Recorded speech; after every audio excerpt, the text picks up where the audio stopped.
Picture this, a skinny kid with a shot that looks more like a flick of the wrist than a basketball move, getting cut from varsity tryouts in his own head every single time scouts looked at him. No Division I offers, no 5-star ranking, no hype, just a kid, a ball, and a chip on his shoulder the size of Oracle Arena. That kid became the man who changed basketball forever. This is the story of Stephen Curry, and trust me, it's wilder than you think.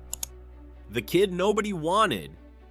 Steph Curry was basically basketball royalty by blood. His dad, Del Curry, played 16 seasons in the NBA and is still one of the most efficient shooters to ever lace up sneakers. You'd think that means Steph had it easy, right? Wrong. So wrong. Growing up, Steph was small, like really small. Skinny frame, baby face. Looked like he belonged on a middle school JV squad well into his teenage years. Major Division I programs took one look at him and passed. Virginia Tech, his dad's alma mater, the school he grew up rooting for, didn't offer him a scholarship. Duke didn't want him. Even after he developed serious skills in high school, college recruiters saw a frail kid who they assumed would get bullied by bigger, stronger athletes the moment he stepped on a real court. So where did Steph end up? Davidson College, a small liberal arts school in North Carolina that most casual fans had never heard of before 2008. Nobody was talking about Davidson on ESPN. Nobody thought this was the launching pad for a legend. And that's exactly why this story is so insane. The Cinderella run that put him on the map. Fast forward to March 2008, the NCAA tournament. Davidson, a 10 seed nobody expected to win a single game, ran into a sophomore named Stephen Curry, who decided he was done being overlooked. He dropped 40 points against Gonzaga, then he torched Georgetown, then Wisconsin. Suddenly, the entire country was watching this skinny kid from a school most people couldn't find on a map pull off one of the most electric March Madness runs in tournament history. Davidson came one game away from the Final Four. One game. That tournament run didn't just put Davidson on the map, it put Steph Curry on the map. But even then, doubts followed him into the NBA draft. Scouts questioned whether his game would translate. Too small, not athletic enough, handles the ball too loose. He slipped to the 7th pick in the 2009 draft, landing with the Golden State Warriors, a franchise that at the time was an afterthought in the league. Losing seasons, empty arenas, irrelevance. Nobody could have predicted what was coming next. Ankle injuries, doubt, and the brink of a bust. Label.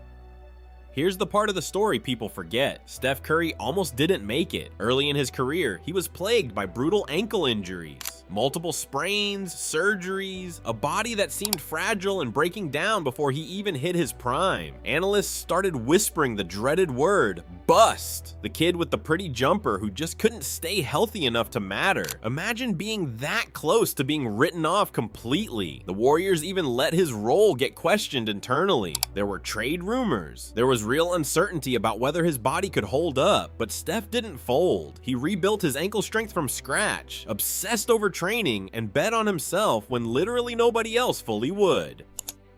The birth of a revolution.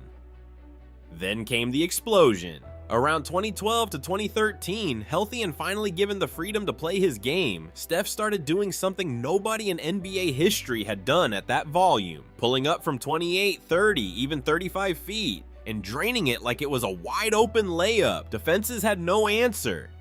Coaches had no blueprint. The three-point shot, long considered a situational weapon, became Steph's signature kill shot from anywhere on the floor. In 2015, the Warriors won their first championship in 40 years. Steph was named MVP. Then in 2016, he did something that broke basketball. He became the first unanimous MVP in NBA history, dropping over 400 three-pointers in a single season, a number that sounded like a typo when it happened. He didn't just win games. He rewired the entire sport. Kids on playgrounds everywhere stopped trying to dunk like Kobe and started jacking up threes like Steph. Coaches at every level, high school, college, even NBA franchises, completely redesigned their offenses around the gravity of his shooting range. Analytics departments rewrote shot value charts because of him.